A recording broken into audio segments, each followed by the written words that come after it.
اور پھر منہ میں منہ ڈال لیا۔ دونوں ایک دوسرے کے منہ میں منہ ڈال کے کس کر رہے تھے، آہستہ آہستہ زبان سے زبان ملا رہے تھے۔ دونوں کا سلائیوا مکس ہو رہا تھا۔ یوں رخسانہ مدہوش ہوتی چلی جا رہی تھی۔ کافی دیر منہ میں منہ ڈال لینے کے بعد پٹھان نے پھر سے رخسانہ کے گالوں پہ، گردن پہ، کانوں کے نیچے کسز کرنا شروع کر دی۔ اب رخسانہ مدہوش ہو رہی تھی۔ پٹھان نے رخسانہ کی قمیض اتارنا شروع کی۔ اس کی کالے رنگ کی قمیض جس میں وہ بہت خوبصورت لگ رہی تھی پٹھان نے اتار دی۔ رخسانہ نے اپنے بالوں کو چوڑے کی شکل میں باندھ رکھا تھا، جیسے اس کی لمبی گردن اور بھی نمایاں ہو رہی تھی، لمبی اور گوری گردن۔ پٹھان نے گردن پہ کسز کی، پھر رخسانہ کو پیچھے سے گردن کے نیچے بہت ساری کسز دی، کندھوں کے درمیان میں۔ رخسانہ کی گوری کمر بہت پیاری لگ رہی تھی۔ پھر پٹھان نے رخسانہ کا برا کھولا۔ رخسانہ کے بڑے بڑے فروٹر گورے گورے کھل کر سامنے آ گئے۔ 36 سال کی عمر میں انتہائی خوبصورت اور سڈول فروٹر دیکھ کر کوئی بھی پاگل ہو جائے۔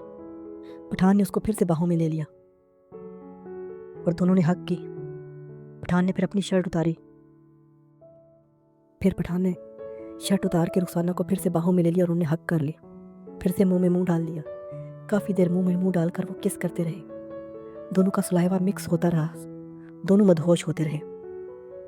پٹھان نے پھر نیچے بیٹھ کر رخسانہ کی شلوار کو اتارا۔ اف، بڑے بڑے تھائز، بارے بارے تھائز، گورے گورے تھائز باہر آ گئے۔ رخسانہ کی موٹی موٹی تازی تازی ٹانگیں جو کہ اس نے شیو کی ہوئی تھیں بہت پیاری لگ رہی تھی۔ پٹھان نے نیچے بیٹھے بیٹھے اس کے تھائز پر کس کی، پھر اس کی بلی پر کس کی، اس کی کیٹو پر کسیں کی۔ بہت خوبصورت کیٹو تھی رخسانہ کی، لیکن گوری نہیں تھی، براؤن تھی۔ پٹھان اس کے پیٹ پر کسز کرتا ہوا اوپر کی طرف آ رہا تھا۔ پھر پٹھان نے اپنی شلوار اتاری۔ پٹھان کا موٹا تازہ پیرٹ اس کی شلوار سے باہر آ چکا تھا۔ رخسانہ اس کا پیرٹ دیکھ کر بہت خوش ہوئی اور بہت مدہوش بھی ہوئی۔ پٹھان نے پھر سے منہ میں منہ ڈال لیا اور ایک ہاتھ رخسانہ کا ہاتھ پکڑ کے اپنے پیرٹ پر رکھ دیا۔ رخسانہ پیرٹ کو پکڑ کر کھینچنے لگی، اس سے کھیلنے لگی اور ساتھ میں کس کرتی رہی۔ رخسانہ کی موٹی تازی جی بہت خوبصورت لگ رہی تھی۔ پٹھان کبھی اس کی کمر پہ ہاتھ پھیرتا، کبھی اس کی جی پر ہاتھ پھیرتا، کبھی اس کی گردن پہ کس کرتا، کبھی اس کی چھاتی پہ کس کرتا۔ پھر وہ اٹھا کے رخسانہ کو بیڈ پر لے گیا اور اس کو سیدھا لٹا کر خود بیڈ پہ الٹا لیٹ گیا اور رخسانہ کے تھائز پر کسز کرنے لگا۔ پہلے تھائز پر کسز کی، ٹانگوں پر کسز کی، پیٹ پر کسز کی، پھر فروٹرز کو منہ میں لے کے چوستا رہا، پھر گردن پہ کسز کی، پھر منہ میں منہ ڈالا، پھر نیچے چلا گیا، پھر تھائز پہ کسز کی اور پھر رخسانہ کی کیٹو پر کسز کرنے لگا۔ رخسانہ اب درد بڑے مزے سے کراہ رہی تھی۔ اس کے کراہنے کی آواز کمرے میں گونج رہی تھی۔ پٹھان نے پہلے ہلکی ہلکی کیٹو پر کسز کی، پھر اس کو چاٹنے لگا، پھر چاٹ کے اس کو منہ میں کھینچنے لگا۔ رخسانہ اب جنت کے مزے لے رہی تھی۔ اب وہ جنت میں جا چکی تھی۔ اس کو بہت سکون اور مزہ آ رہا تھا۔ وہ ہاتھوں سے اس کے بالوں کو پکڑ کر سہلا رہی تھی۔ یوں ہی کچھ دیر چاٹنے کے بعد پٹھان اٹھ کے بیٹھ گیا اور بیڈ کے ساتھ ٹیک لگا لی اور رخسانہ گھٹنوں کے بل آ کے اس کے پیرٹ کو منہ میں لے کے چوسنے لگی۔ پیرٹ اس کے منہ میں اندر جا رہا تھا اور باہر جا رہا تھا۔ آہے رخسانہ بھی ایکسپرٹ تھی۔ کافی دیر چوسنے کے بعد پٹھان نے اس کو لٹایا، اس کی ٹانگوں کو اٹھایا اور پیرٹ کو اندر ڈال دیا۔ ایک آہ بھری رخسانہ نے اور پٹھان اس کی پھر لینے لگا۔ رخسانہ کے گورے گورے پاؤں اور کوری کوری ٹانگیں ہوا میں تھی۔ پٹھان اس کے اوپر تھا اور اس کو زور زور سے جھٹکے دے رہا تھا۔ پورے کمرے میں پک پک کی آوازیں آ رہی تھی، ساتھ میں رخسانہ کے کراہنے کی آوازیں بھی آ رہی تھی۔ پٹھان واقعی جنت کے مزے لے رہا تھا۔ ساتھ میں وہ کس کرتا رخسانہ کو، ساتھ میں اس کے فروٹرز کو چوستا۔ کافی دیر یوں ہی کرنے کے بعد پٹھان سیدھا لیٹ گیا اور اب رخسانہ کی باری آ گئی۔ رخسانہ اس کے اوپر چڑھ کر بیٹھ گئی اور اندر ڈال کر رائڈ کرنے لگی۔ پٹھان کی چھاتی پر ہاتھ رکھ کے رخسانہ کے بڑے بڑے میلنز اوپر نیچے ہل رہے تھے اور رخسانہ اس کے اوپر بیٹھ کر لیفٹ رائٹ اور آگے اور پیچھے کی طرف اپنی جی ہلا کر رہی تھی۔ وہ بہت خوبصورت لگ رہی تھی۔ اس کے بڑے بڑے تھائز بہت پیارے لگ رہے تھے۔ پٹھان کبھی اس کے بڑے بڑے فروٹرز کو دیکھتا، کبھی اس کے پیٹ کو دیکھتا اور خود کو خوش نصیب محسوس کرتا۔ پھر وہ جھک گئی اور پٹھان نے اس کو کمر سے پکڑ لیا اور اندر باہر کرنے لگا۔ کبھی اس کے میلنس کو منہ میں لیتا، کبھی اس کے گالوں پر بائٹ کرتا، کبھی اس کے ہونٹوں پہ کس کرتا، کبھی اس کے بٹس کو پکڑ کے کھول کھول کے پیرٹ کو اندر باہر کرتا۔ ہر چیز گیلی ہو چکی تھی اور پورے کمرے میں کراہنے کی اور پک پک کی آوازیں آ رہی تھی۔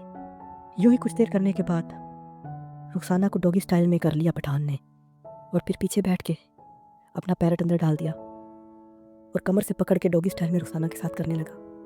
کبھی کمر سے پکڑ کے اندر باہر کرتا، کبھی بٹس کے اوپر سے پکڑ کے اندر باہر کرتا، کبھی تھائز پر ہاتھ پھیرتا، کبھی اوپر جھک کر کمر پر کیسز کرتا۔ رخسانہ درد اور مزے سے کراہ رہی تھی۔ تقریباً 5 منٹ کے بعد رخسانہ فارغ ہو گئی، لیکن پٹھان ابھی فارغ نہیں ہوا تھا۔ اس نے تھوڑی دیر مزید کی اور پھر وہ بھی فارغ ہو گیا۔ پھر وہ لیٹ گئے۔ تھوڑی دیر لیٹنے کے بعد اور تھوڑی بہت باتیں کرنے کے بعد انہوں نے اسی طرح ایک اور سیشن بھی کیا۔